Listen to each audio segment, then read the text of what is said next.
Michael, dude, there's no way.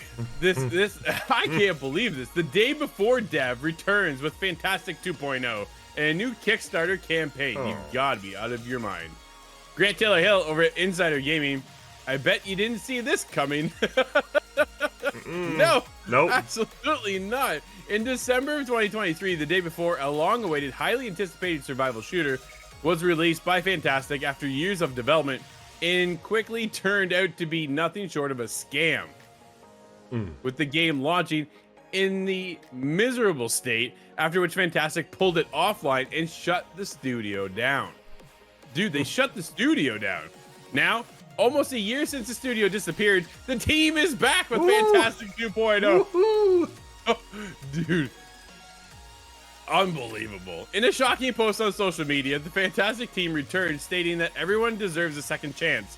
Not a chance. How about that? You screwed over so many people. Good luck to you. They posted a link to a new game called Escape Factory. They stressed that they're planning to fix their past mistakes. By past mistakes, they mean the swindling of thousands of gamers that left them a laughing stock of the gaming community. They're back on the scene with a Kickstarter that they're putting together to generate funds to make more games, including the one we just named. I'm not kidding. At the time of writing, the Kickstarter has made a whopping $154. That's yen, right? I'm gonna say that's yen. Out of the goal. And which is not gonna happen, man. If you back their campaign with a $12,000 donation, you'll get an unforgettable dinner with the founders of Fntastic. You gotta be out of your mind.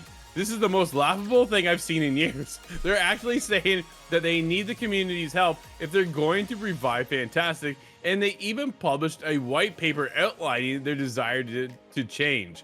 They've rebranded and changing the color palette of their logo, and now they're preaching honesty, transparency, and professionalism. Dude, not a flippin' chance. Do you want to back this game or this studio? Why would you even bother? They were the biggest scam of 2023. I've never seen a scam like this in the gaming industry. And then this one dropped so bad, so poorly received.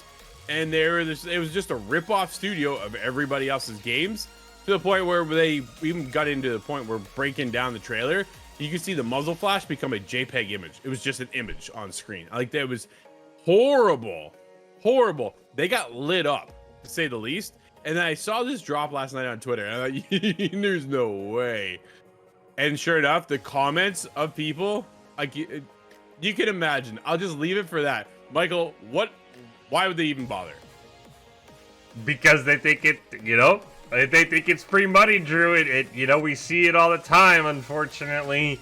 Gamers, some of the biggest suckers in the world, it feels like, but at least it seems like for now, we figured them out. Usually it's only those AAA studios that keep fooling us, because as you said, they've only made barely $150 on Kickstarter. It doesn't seem like they're even going to come close to their goal of, $200,000, I think is what they've said. So yeah, this one, I'm glad everyone's kind of figured it out. Hopefully nobody falls for it. But yeah, this is hilarious. I remember it a little bit. You refreshed my memory with the JPEG file. Absolutely a joke, a scam. Say it all you want. It's a shame, because this is going to make people think twice about indie games, which there have been some absolute banger indie games over the last few years. But I'm glad that people are remembering, hey, you completely bamboozled us. You screwed a ton of people over. You're not going to fool us the second time just by barely putting in minimum effort to change the color palette on your logo so you think you're different. So I'm glad for now the community's set up. I'll have to keep an eye on this Kickstarter. Maybe I'll report in a week that somehow they've made